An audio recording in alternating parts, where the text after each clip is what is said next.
Not long ago, a viewer sent in a number of manga-related Bible resources and asked for my thoughts on them. In the last video, we reviewed the Manga Bible by Shiku, and we talked about what manga is and what it's not, and just a little bit about that term for those who may be unfamiliar with it. And in this episode, we're going to look at two manga resources from Tyndale publishers, Manga Messiah and Manga Mutiny. And before we jump in, if you haven't already, we would really appreciate you subscribing. Our goal for the end of this year is 20,000 subscribers. We don't have a lot of time and we're a long way off. So we'll see. We'll see if this can happen. I don't know if it will or not, but that's our goal and we're going to stick to it. So if you appreciate this review or any of the others, then show it by clicking the subscribe button and clicking the notifications icon when you do. Those are two things that really help this channel. And also, as we're heading into the final couple of months of the year, just want to remind you that DiscipleDojo is a 501c3 nonprofit. We're entirely donor funded. We rely on people who believe in this ministry and want to support us financially, particularly on a monthly basis, but also with end of the year giving. So if that's you, if you've grown from this channel, if you've benefited from this channel, then we just say, if you want to support us, that'd be awesome. That helps us continue doing what we do. Okay, enough housekeeping. Let's talk about Manga Mutiny and Manga Messiah.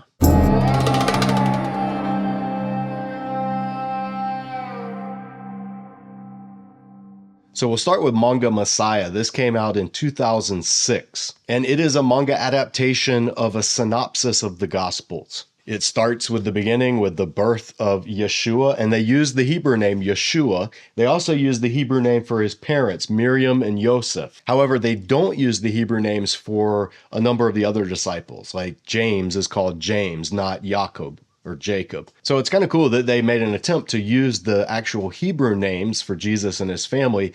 I just am a little confused why they didn't do that all the way through. That was probably a decision by the English editorial translation team, not the original Japanese writers, I imagine. That could be wrong.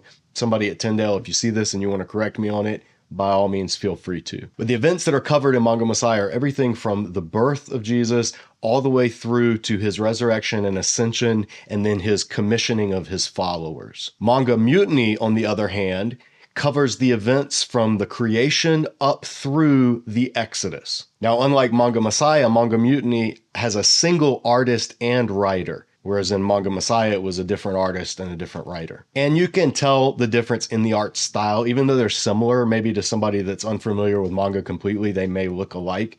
But the art in Manga Mutiny is a bit more something you would see in adult-oriented manga. It's not that it's adult content, but the art is a little less cartoony than the art in Manga Messiah. Now, Manga Mutiny actually pulls in its opening section from Milton rather than from the Bible. There's a prologue about God being the original creator, and then angelic beings, one of whom rebelled and took others with him. And then chapter 1 begins. At the bottom of the page for this section, they give reference to Ezekiel 28, Isaiah 14, Revelation 12. Now, we've talked about these here on the channel.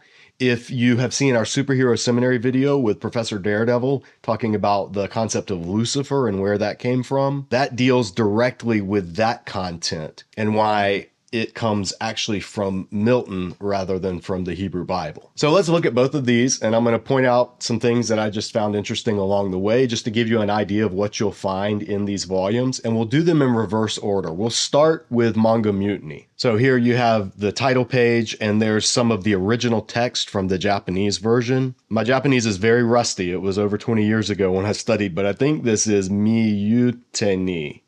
I think. Japanese speakers, correct me out there if I'm wrong. So then you have your table of contents. And then, like I said, here's the prologue. Prologue gives the fall of Satan. And Satan is depicted as this sort of beatific, angelic figure.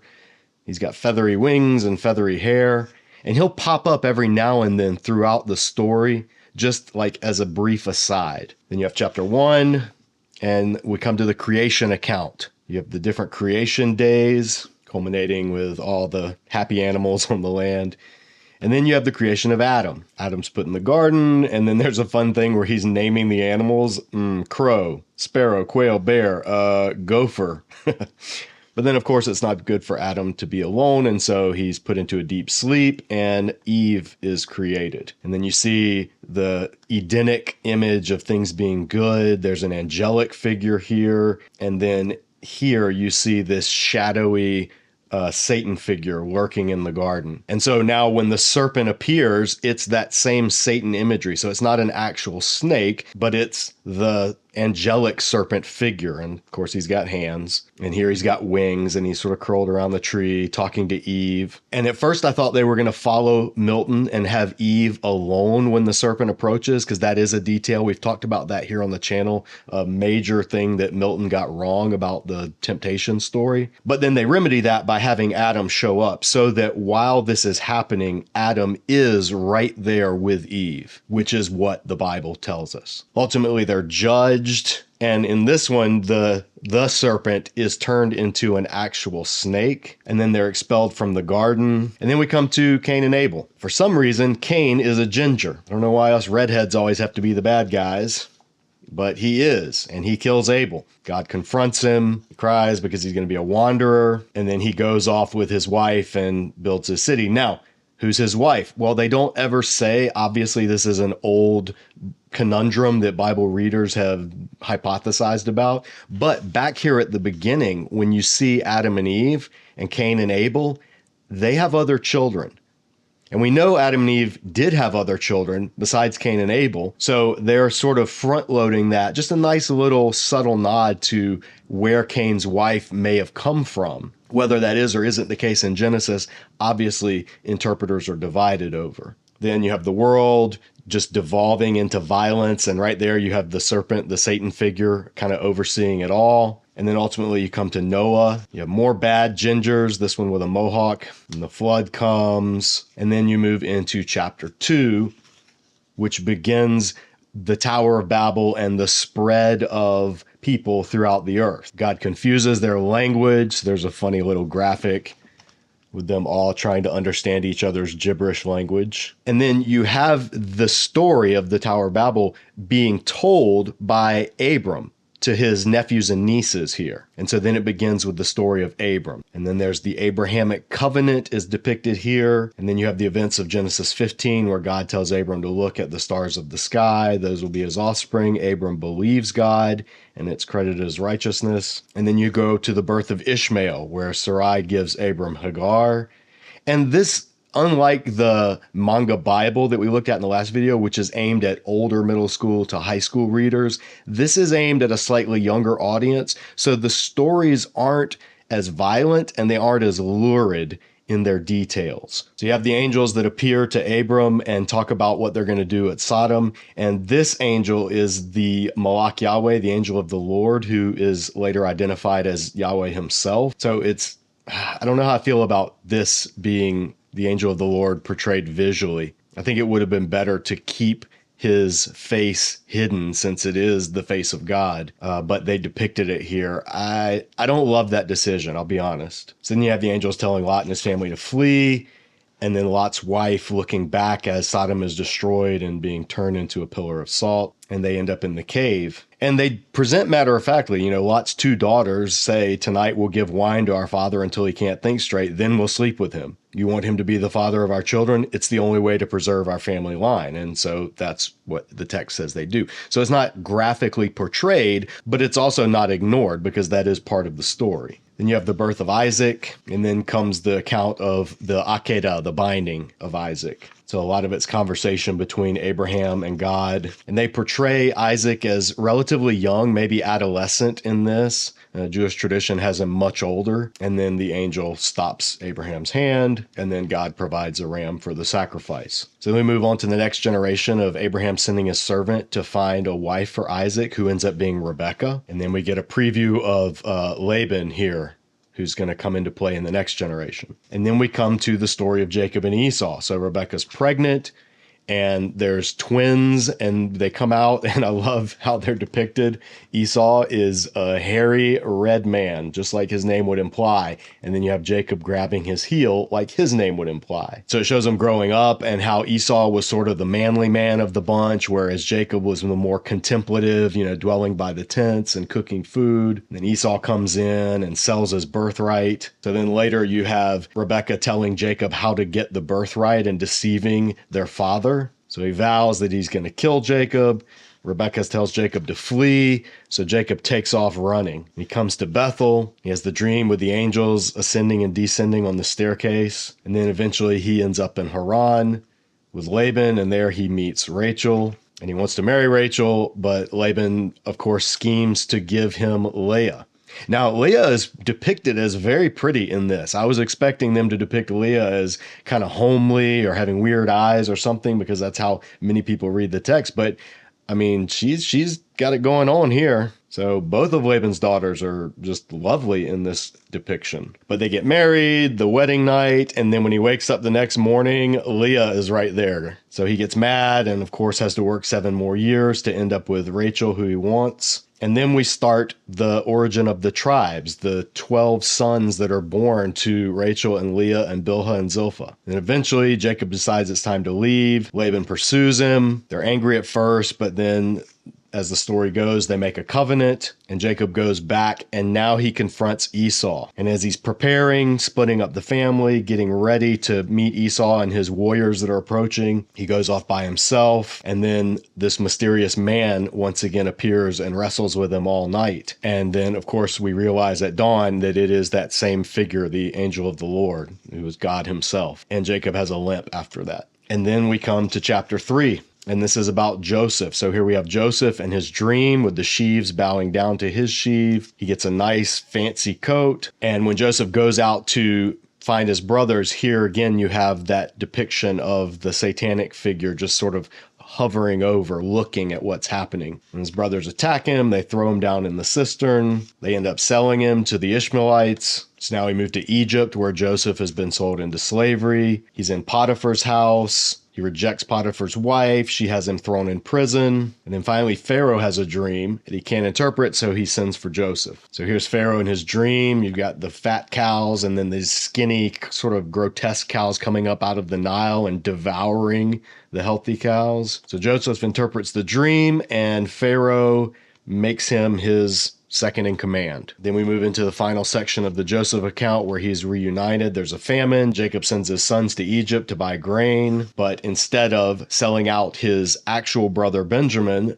his half-brothers come back and they say, no, spare his life, showing that they have changed. And so this moves Joseph to tears, and then he reveals himself. They have a reunion. They bring Jacob down to Egypt. They have a reunion. And then there's the blessing of the sons, which is the end of Genesis. And then 400 years pass, and that's what starts chapter 4, which is the Exodus account. So you have the story of the birth of Moses being hidden among the reeds in the river, and they depict angels watching over and guiding him. Pharaoh's daughter finds him, and then she ends up getting his own mother to be his nurse. And Moses grows up. And Moses is a ginger. Finally, a good guy ginger in this story. That's nice to see, even though it's completely historically inaccurate. So then we know the story. Moses grows up. He's conflicted about, he knows his origin, but he's also raised as an Egyptian.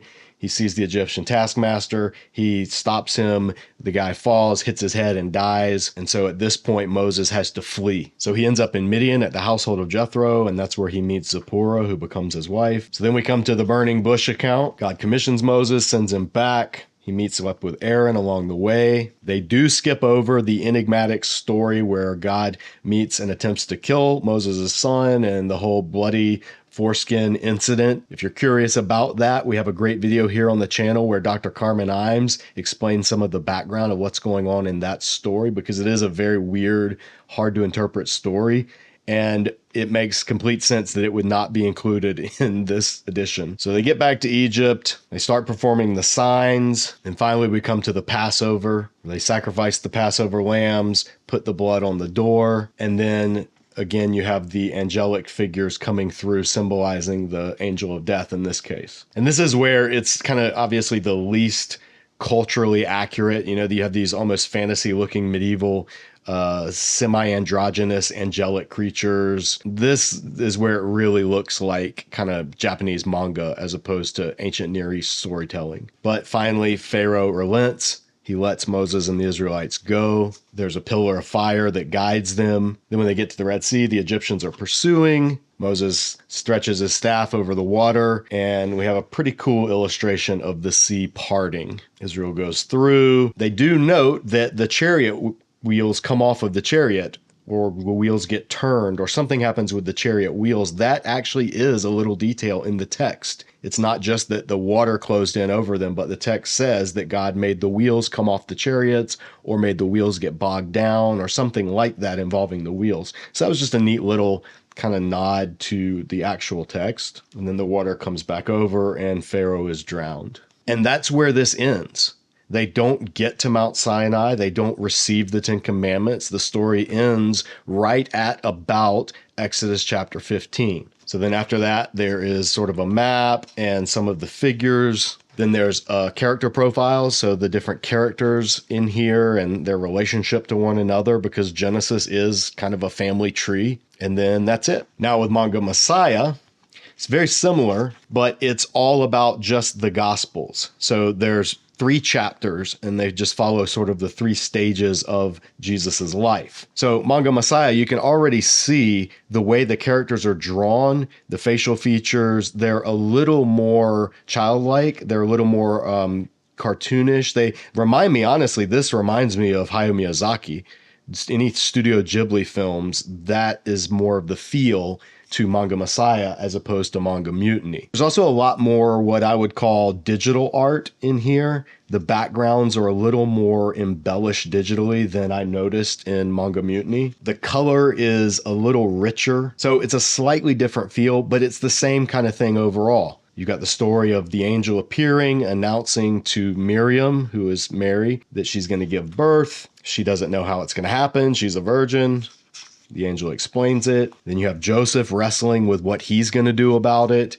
The angel appears and explains it to him. Throughout Manga Messiah, there are these family trees at times. They sort of show the relationships. So rather than going through the whole story, you just kind of get a feel for what it is. It tells the story of Jesus. So here you have Jesus as he's depicted, John the Baptist, a little more kind of rough and wilderness-ish. Now, Satan is depicted in Manga Messiah not as this beautiful angelic figure, but as this hooded, mysterious, dark-winged figure. He almost looks like a cross between the ring wraiths from Lord of the Rings and a Jawa from Star Wars. So then you have the calling of the disciples, and again, they'll see these little kind of relationship family trees of who's who, so you can kind of get a feel for it. There's also some more explanatory notes in Manga Messiah than in Manga Mutiny. Like, for instance, the wedding at Cana. There's a note that explains the purpose of the purification jars that Jesus told the attendants to go and fill, giving you some of the cultural background. Now, in Manga Messiah, since this is a harmony of the Gospels, they have Jesus cleansing the temple at the beginning of his ministry, which is what John chapter 2 tells us. But then they also have him doing it again at the end of his ministry, which is what the synoptics have. So that's a harmonization. It's highly unlikely Jesus cleansed the temple twice, although some people do think that that's what happened. But most interpreters think that John puts it at the beginning of his gospel for thematic reasons, when it actually happened at the end of Jesus's ministry. So this is just something to be aware of, because this is, again, it's harmonizing all 4 gospels, not just presenting them as they stand in scripture. Now, you do have a couple of minor things I think worth pointing out, like in the speech between Jesus and Nicodemus, which is obviously the famous John 3:16. Now, there's question about in the gospels whether Jesus was actually saying this or whether the author of the Gospel of John is the one saying it.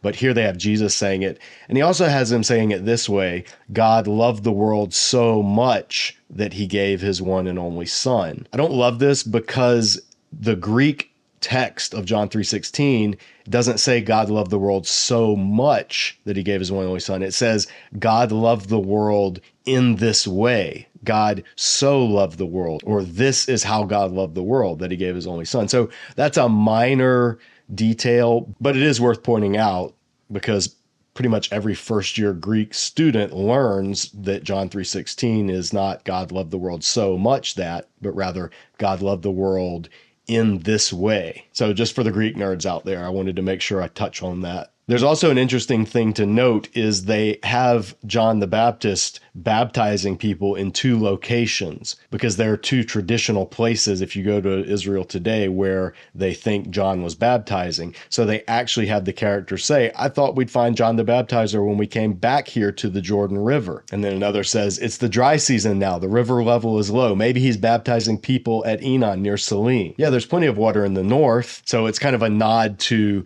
the two locations of the traditional site of John the Baptist. I thought that was clever, if not a little bit strained. Now, I did like the way they handled the Sermon on the Mount. So you have Jesus speaking, and then it just keeps flashing these alternations between the crowds and Jesus and the crowds and Jesus. And it's sort of a flyover of the sermon. It's not the full text of the Sermon on the Mount, but the Sermon on the Mount, that would be hard to illustrate. How would you illustrate just a long monologue? And so I think they do a good job of it. Even when it's just Jesus speaking and you don't see the crowds, it's not just a block of text, but graphically, I think this was handled really well. Now, you do have more elements of sort of this weird fantasy world when the Pharisees say that Jesus is casting out demons through Beelzebub, and there's this devilish figure. I just found it interesting they didn't use the way they draw Satan in here. So it almost implies that Beelzebub is some other spirit or some other demon, or I don't know. That was just an interesting choice. But it is worth pointing out the Pharisees who opposed Jesus, not Nicodemus, but the other Pharisees, they're always depicted in these very stylized villain type depictions. They look kind of buffoonish or maniacal, just sort of scheming. But then the ones like Nicodemus are portrayed as clearly visually good. Another thing Manga Messiah does is it makes the parables a little stylized. So here's the parable of the different soils, and it uses this very simplistic, almost like diagram depiction, or the parable of the weeds and the wheat. You know, you have a bad guy coming in and sowing. I mean, clearly a bad guy. And then even the weeds, the tares, have little bad guy eyes and lips. And so then the figures, they're almost like these kind of South Park looking depictions as opposed to the more Studio Ghibli depictions of the actual characters. So it's just a way, again, of setting off the parables. It's similar to what we saw in the manga Bible, where Shiku depicted the parables in a different style than the actual narrative. They do that in Manga Messiah as well. When Jesus encounters demons, they are depicted as almost like zombies. And then Herod, in the scene of the death of John the Baptist, you have Salome dancing before him, and Herod is depicted as sort of a classic manga bad guy. But like Manga Mutiny, once again, you have Judas, for some reason. Not only is he a redhead, but he's a redhead that always has his bangs covering one eye, like a ginger Tony Hawk from the 80s. Now, there's a hard part to illustrate in John 14 through 16, which is just a long section of Jesus talking about being the vine and the branches and telling his disciples what's going to happen. They do a pretty good job illustrating that, kind of keeping with the theme of a somber night and it being not a happy farewell. And then we move into the Garden of Gethsemane. You have Jesus sweating and like his sweat falling like drops of blood. And then we have the Satan figure coming back. And while Jesus is praying, you have an angelic figure and then a satanic figure.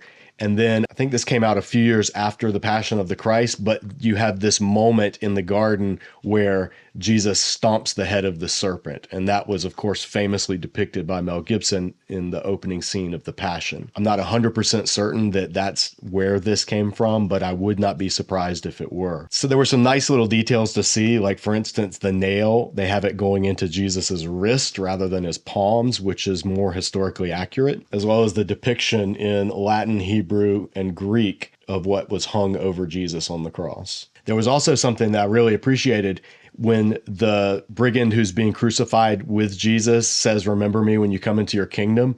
I like how they handled this. He says, "I tell you today, ...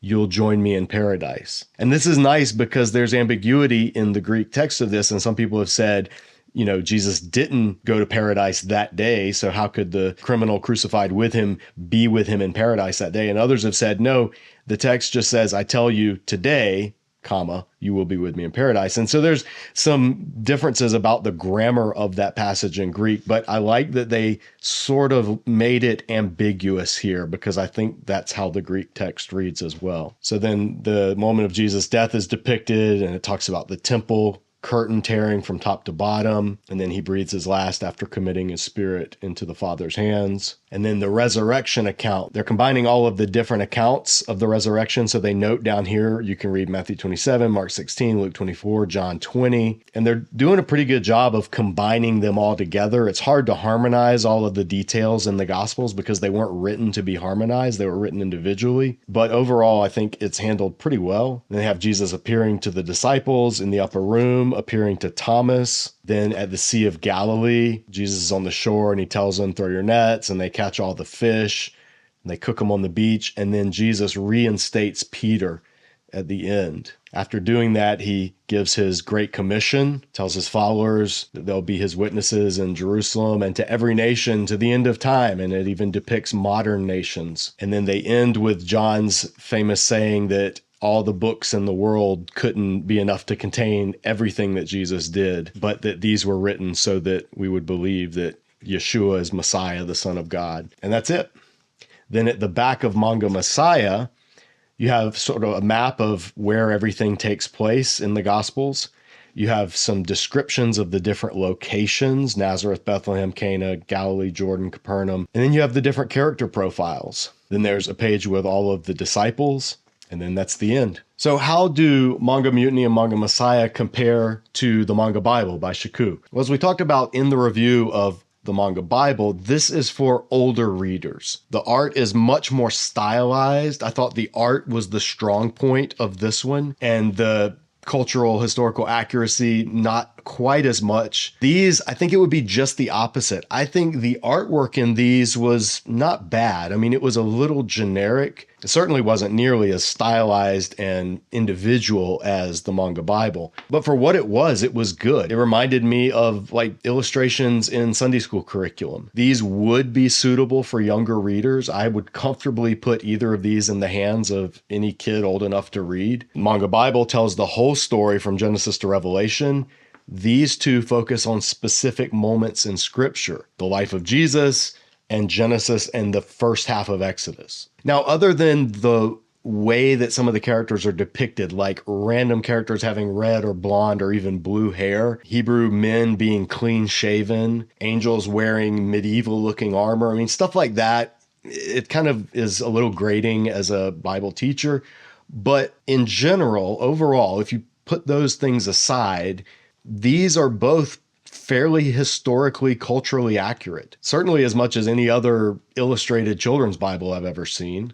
So yeah, I would be comfortable with giving these to younger readers, kids who are interested in manga, interested in anime, interested in Studio Ghibli movies, or even kids interested in Disney and Pixar. I think they both hold up pretty well. And I appreciate about these what I appreciated about this, which is at the bottom of each page, they list the actual biblical passages that they're attempting to illustrate.